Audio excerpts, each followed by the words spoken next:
অনুরোধ, আমায় আর পতিব্রতার দোহাই দেবেন না। আমায় বন্ধ ঘরে আবদ্ধ রাখার ধর্মীয় বিধানগুলো আর নাইবা দিলেন।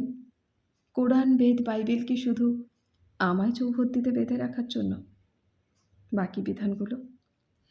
তোমরা কেউ বলো আমি শুধু উৎপাদনের কারখানা, কখনো বলো পুত্র সন্তান জন্ম দেওয়াই আমার সতীত্বের পরিচয়। কিন্তু অদ্ভুত পর্যবেক্ষণ, অথচ ২১ শতকের বিজ্ঞান কিন্তু তা বলে না। তোমরা কেউ আমায় আপাদমস্তক ঢেকে উলঙ্গ করতে চাও বন্ধ ঘরে নিজের আদিমতাকে চরিতার্থ করতে।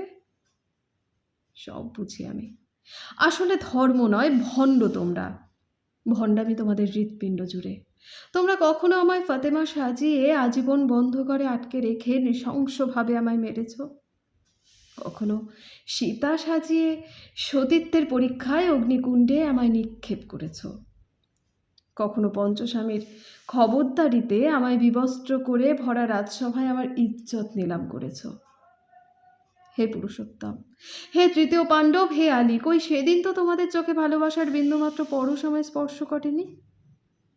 অথচ যখন চেয়েছ তখনই আমার নরম বুকের ভাঁজে সব স্বাদগুলোকে চেটে পুটে নিজের লালসাকে উত্থিত করেছ আমার অনিচ্ছা সত্ত্বেও। অনেক সময় আমি নারী, নিজের সমস্ত ইজ্জতকে নিলাম করে বন্ধ ঘরে লোকের সামনে নিজেকে বিবস্ত্র করে তোমাদের জন্ম দিয়েছি।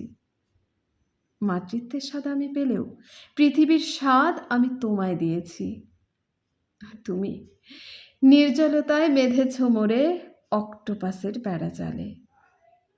আজ তুমি পুরুষোত্তম, তুমি সব্যসাচী, তুমি মহিয়ান আলী।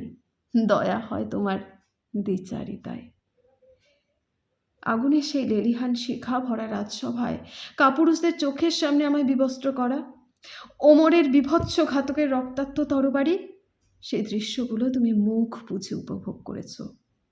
হ্যাঁ, উপভোগ বটে, যেমন করে করতে রোজ তোমাদের লালসা মেটাতে। আর আমি বিভৎস যন্ত্রণায় আমার সব গর্বের সতীত্ব তোমায় বিসর্জন দিয়ে রোজ অপবাদে মরেছি গোপনে। আমার চোখের জলে অভিশপ্ত হয়ে উঠেছিল তোমার রাজপ্রাসাদ। হয়তো তোমার তো উপলব্ধি করার বোধোদয় হয়নি। কত নির্বোধ তুমি। আমার আত্মা আজও কেঁদে বেড়ায় পথে পথে, নারীর অবমাননায়, ধর্ষিতার যন্ত্রণা। কেননা আমি সেসবের নীরব সাক্ষী থেকে তোমায় মহান করেছি। তোমার পুরুষোত্তমকে, মহিয়ানকে, তোমার সব্যসাচিত্বকে আমি রোজ তাই ঘেন্না করি। তোমার নপুংসক পুরুষ নামের দম্ভকে আমি রোজ অভিশপ্ত করি। তাই তুমি কখনো পূর্ণ হতে পারোনি, পারবে না আমার আলিঙ্গন আর ইশারা ছাড়া। কেননা তুমি মিথ্যে, তুমি অসুর, আমি দুর্গা, দুর্গতি নাশিনী। আমি সৃষ্টি, আমার অসতীত্ব যা তুমি উপহার দিয়েছ আমায়, তা দিয়েই আমি তোমার জন্ম দিই, তা দিয়েই তোমায় মহান করে তুলি। আসলে তুমি তো আমার ইচ্ছার দান।